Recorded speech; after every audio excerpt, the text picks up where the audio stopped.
Okay, Jesus Christ. Here are some images that I have kind of curated around a theme. I think you could probably tell what it is just by looking at the thumbnails here. So I'm thinking about inside and outside, right? And the separation between the two and what it means. And I want to start by talking about this painting by Drowsy. I just like talking about art, and I think this would be a fun chance to do it. You know, I'm just going to talk about it in like a really unpretentious way, just about the formal elements and how what it feels like to me to look at this image, and what it makes me think about. And the first thing I think about when I see this image is called the woods. I notice the frame.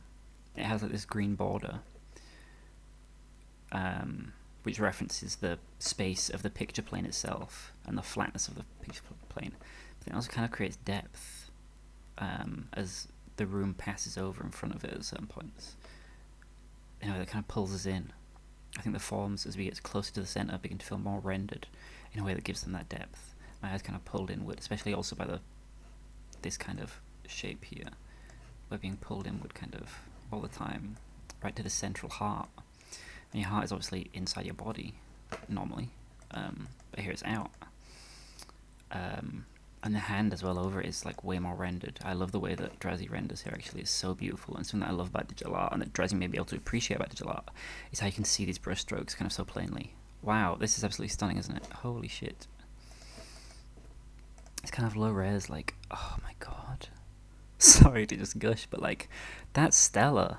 I wonder how zoomed in he was when he did it, and how he picked these colours. But I just love that, and I love the redness creeping onto the face, and the weird kind of roundness of the face. Like you can see the brain. Oh my god, I realised. I did not realise until I looked at it right now. Even though I really like this image, that like it feels like you can see his brain.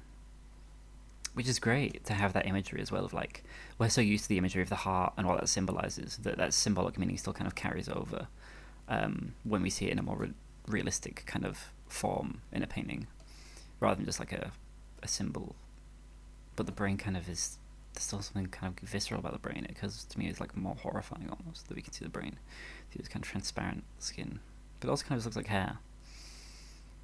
Amazing. The air conditioner really pops up to me as well. It's got this great, again on the pulling you in thing, like this great like gradient from cold tones here to this warmer orange as we pull in towards the body, and we feel like this heat and this radiance. Oh, and we're like really focusing on the crotch as well. I mean, this curve is just delicious, right? Oh, and the boots. Sorry, oh my god. Wow. I love this fold in the sock, the way the boot is rendered. But still, right, it's getting more flat. Like, these just kind of like a ladder of lines. Oh, it's amazing. But that's, it gets more flat as we kind of leave the... Wow, this is so stunning. I feel like I already love this painting, and like as I zoom in on it, like I kind of think I just want to... Let's just look at this painting. The kind of fucking work and consideration went into this. Oh, this rendering of the wood. For fuck's sake. I love it. I wonder if this is based on a photo. I kind of feel like it has to be, right? Those curves feel so real.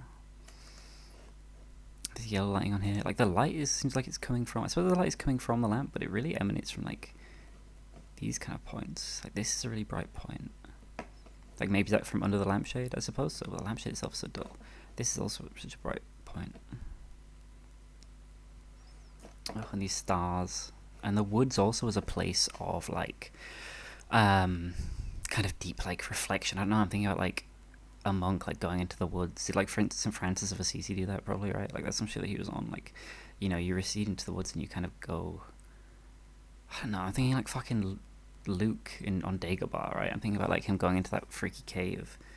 And the intimacy of this scene. It's great, yeah, it captures both like that element of the woods is kind of like, I don't know, the like mythic association that they still have. Somehow. They still have this, yeah. And it's a place of like darkness and unknown. And the kind of reaching into oneself, or reaching into a relationship with another person, like really. And the character is really like submitting to us, like not just by bearing the heart, but also like the closed eyes, the kind of like somber look. Oh, I think this is an amazing painting. If I don't post this video anywhere, I'll just send it to Drowsy, because I can really gush about this. Oh my god. That is insane. And then the like readdressing that like this is a picture, like having a picture within the picture, to me is like a reminder to the audience that this is a picture, like it's immersive, but this is just an image, and like that the by doing that you remind me that the trees aren't trees and that they are symbols, and that like I'm not symbols, sorry, but you know they're something that I can interpret. Like Drowsy totally does have that surrealist thing, right? That kind of Ren Magritte thing, and we'll come to Ren Magritte as well. I just think it's amazing. I love this painting so much. I'm still thinking about the space. Like, this is a hotel room. It kind of looks like it could be a little bit of like this narrative that really hooks me. And narrative is also something that I want to mention about Edward Hopper. I mean, whereas this is so intimate and raw and like vulnerable, Edward Hopper's stuff is like it's like brittle, right? Like it's similarly, the characters feel very alone and vulnerable, but there's a coldness to it. They're very I don't know. I wonder if the French liked him.